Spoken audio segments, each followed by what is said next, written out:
Hello and welcome to Beekeeper. I'm Hiral Daria. Overall, it's a good day for markets as well, and a lot of stock-specific action is what we're seeing. Joining us on the show today is Ashish Kapur, CEO at Invest Shoppe, joining in. Welcome to the show, Ashish, and a very good morning. Thank you. Thank you very much. Thank you for having me over. Ashish, my first question coming to you is, firstly, let's start with the auto sales numbers that have been reported so far. What's your sense taking the April numbers into consideration, and what would your view be? Well, I think automobile is doing well so far. I think despite whatever predictions one had about rising interest rates and squeeze on the consumer, I think the auto sector is still doing well. I think relatively it has also underperformed because of a very steep growth in their prices over the last 2 years. The 2000 COVID period they did quite well despite rather tepid environment. But after that, I mean, despite good results over the last several months, they have kind of been underperforming. But I do think that stocks like Tata Motors has a lot of underlying value still left, despite it having gone up the way it has in the last few years. It still has a lot of scope for re-rating, and I think the stock is currently in a consolidating range. Should be accumulated and can go up majorly even from here in the next couple of years. The other stocks are, of course, there's Ashok Leyland, which has always been kind of a laggard, but seems to be getting its act together. The entire commercial vehicle space is poised to do very well. So even Ashok Leyland could be another stock to look at. The third is Hero MotoCorp. I think the stock there's been an underperformer even within the automobile space.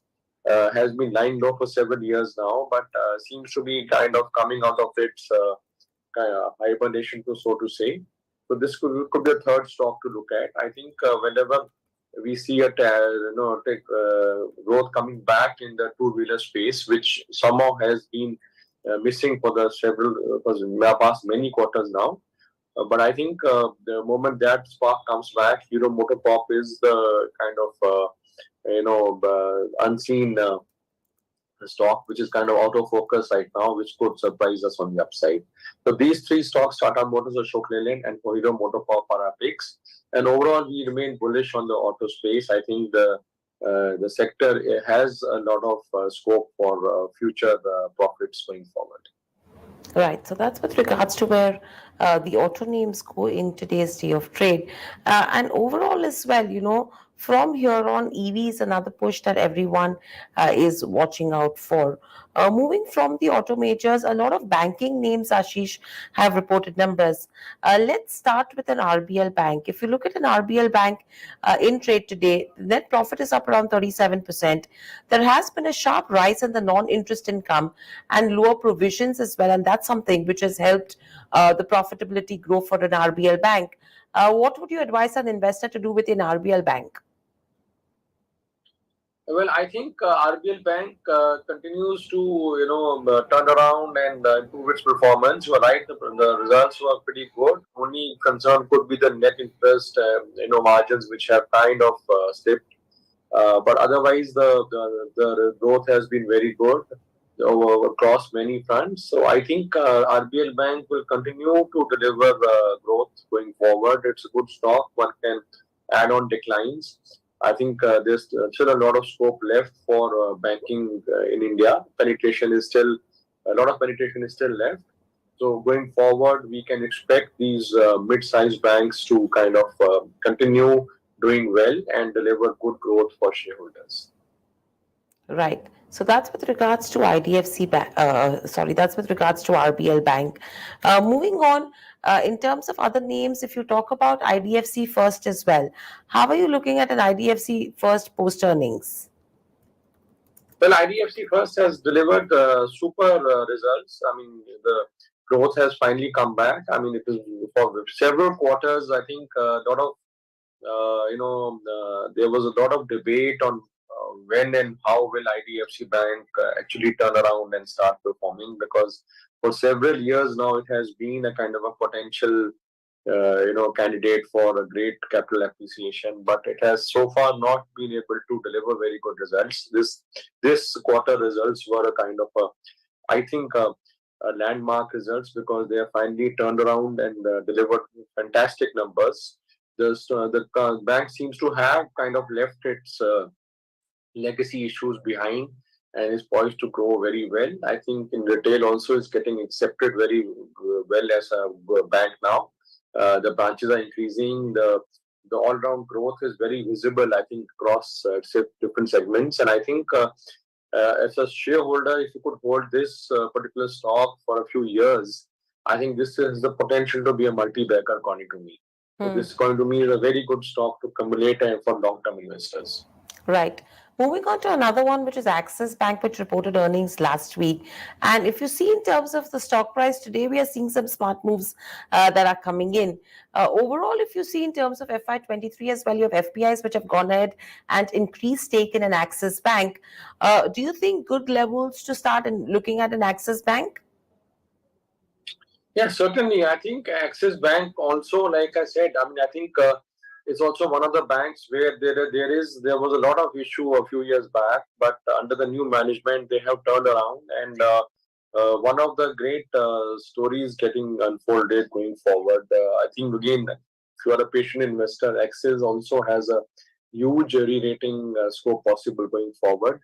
The bank's balance sheet has got cleaned up. It's focusing more on high margin business, stable businesses, and again doing very well. Results are also in line with expectations, doing pretty well.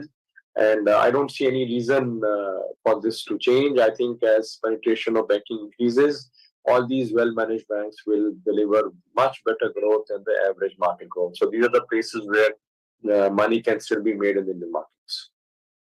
Some good movement coming in with regards to Atul Limited today. Overall, if you see in terms of the fourth quarter earnings, of disappointment coming in there in terms of they've registered a QOQ decline versus an already depressed base, right? In fact, a lot of brokerages are maintaining a sell and have reduced the target price on the counter. What would you advise an existing investor to do with an Atul Limited? Well, I would concur with that. I think you should use any uptrend to kind of exit this counter. The stock, you rightly said, has disappointed on nearly every front. Even the promoter pledge has increased, which is a cause of concern. So I think there are many better options available. It's somehow the potential was huge, but somewhere I think there's been a slippage which is difficult to digest. So I think the results are pretty bad, and also the promoter pledge kind of does raise issues about future sustainability of the business. So I think best is to exit here and put your money somewhere else. Right, so that's with regards to Atul, and that's an interesting take that we have. Coming to a UPL. Now, UPL, again, we did see a lot of pressure that was coming in over the last couple of trading sessions, and that's because one of the global peers who had reported numbers which were really weak, and they do belong to the same markets and the same segments. Today, we are seeing some bit of an up move that's coming in with regards to UPL. What would your view be? Well, UPL, I think, has been range bound for about 18 months now. I think from 2021 middle, it has been kind of, in this range of 700 to about 800 odd. But I think having said that, I think the company has a very strong leadership position in various agrochemicals and other specialty chemicals, is very well poised, has a very good diversified product line and diversified business presence across the globe, is also looking at various acquisitions to fuel their growth going forward. So, company has been well managed, historically has given good returns to shareholders. So, I think this period of consolidation should get over at some point, and the stock should move higher than the range in which it has been stuck for nearly 2 years now. According to me, I think it's a good time to accumulate UPL. You should do well in the next few quarters, I think, in this counter. Right. Moving on from the infrastructure space, you have a L&T which is up in trade.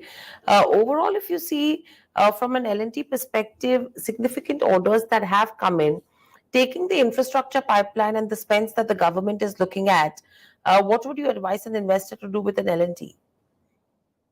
But L&T, I think, is a no-brainer because I think this space, the infrastructure capital goods space, is coming back in this bull run after several years. So there is under ownership, and I think L&T has remained sideways for many years before this current move. So obviously the move has a lot more to go. I think the entire capital goods space is looking very good. Even stocks like Siemens and ABB and others are also looking pretty good. So I think infrastructure capital goods should do well. I think moment we come out of this range-bound market which we are stuck in, I think this should be one of the leaders going ahead. Even in a sideways market, L&T has delivered results over the last 1 year, has delivered a very positive result over the last 1 year, despite markets being in a range-bound. So L&T is a clear outperformer right now. I think in the very short to medium term, this stock will continue doing well. So continue, if you are invested here, continue to ride. I think there is more upside there.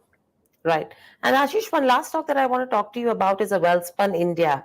Clearly a 13% rally coming in today's day of trade. And this is after the buyback announcement that has come in, with the March quarter earnings as well. A buyback of around 1.62 crore shares at a price of 120 a piece, which is almost a 30 to 35% premium as per Friday's closing. What would you advise an investor to do with regards to a buyback for a Welspun India? Well, I think Welspun has for years been an undervalued stock. The company has a very strong leadership position in the home textile segment, and terry towels and home textiles is their strength. The company has been doing very well. The stock somehow has not performed. I think this buyback is a good trigger for the stock to come out of its hibernation and start to doing well. I would think that the investors should hold on and not be in a hurry to book profits or give their shares back in the buyback scheme which has come. I think continue to hold on for a longer run. This stock can do much better than current price. Right. So the advice comes in to hold on and not tender to the buyback as well. Thank you, Ashish, so much for joining us on the show. But overall, a good day of trade, a good start to the week as well. It is a truncated week, but 61,350 is where Sensex is trading at. And if you see in terms of Nifty 50 as well in today's day of trade, we are about that 18,100 level already, and Bank Nifty above those 43,400 levels. In terms of stock-specific action, Tech Mahindra, ONGC, UPL, Hindalco, as well as JSW Steel are few of the top gainers, whereas pressure building in terms of automakers like a Hero Moto, Tata Motors, Ultratech Cement trading under pressure, Kotak Mahindra Bank post earnings, as well as Bharti Airtel. These are few of the top losers in terms of Nifty 50 as well. But overall, a good day of trade is what we're anticipating so far. That's all that we have on this session. Thanks for watching.